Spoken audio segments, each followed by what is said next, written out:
31st night যেন উৎসবের আড়ালে পরিবেশ দূষণের ভয়াবহ চিত্র। আতশবাজি আর ফানুসের ভয়াবহ শব্দ দূষণ ও বায়ু দূষণ তৈরি হয় রাজধানীতে। এতে অনেকের মানুষ অসুস্থ হবার পাশাপাশি পাখি সহ নানা প্রাণীর হয় মর্মান্তিক মৃত্যু। পরিবেশবিদরা বলছেন 31st নাইটের এই দূষণ বাড়ে প্রায় 50% পর্যন্ত। আর প্রাণীবিদদের তথ্য, আতশবাজির বিকট আওয়াজ সহ্য করার মতো ক্ষমতা নেই বহু প্রাণীর। পরিবেশ অধিদপ্তর বলছে, আইন থাকলেও এই বিষয়ে তাদের চেয়ে বেশি সচেতন হতে হবে সবাইকে।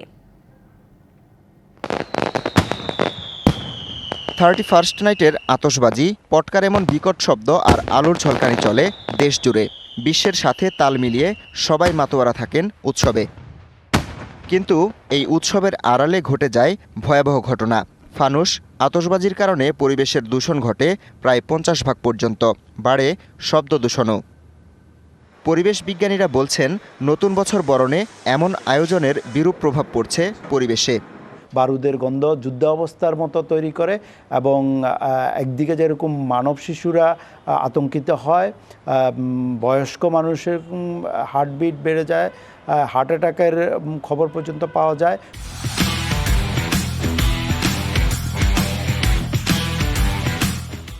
গর্ভবতী মহিলারা অস্বস্তিতে পড়ে, রোগী যারা আছে, চিকিৎসাধীন যারা আছে, অসুস্থ যারা আছে, তারা বিভীষিকাময় কয়েক ঘন্টা অতিক্রান্ত করে।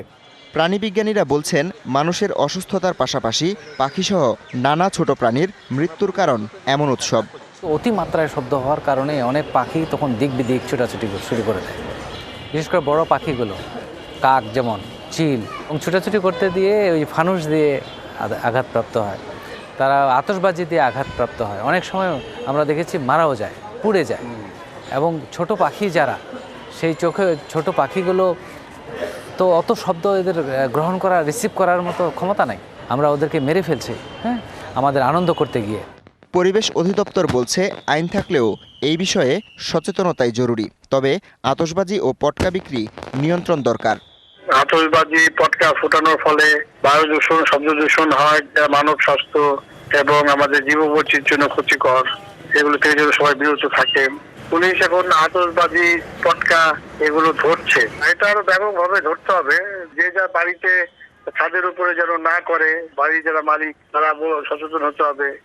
এদিকে 31st নাইট উদযাপন নিয়ে এরই মধ্যে সামাজিক যোগাযোগ মাধ্যম সহ নানাভাবে সচেতনতা কার্যক্রম চালাচ্ছেন অনেকেই। উদযাপন যেন ক্ষতির কারণ না হয়, সেদিকেই নজর সবার। DBC news desk.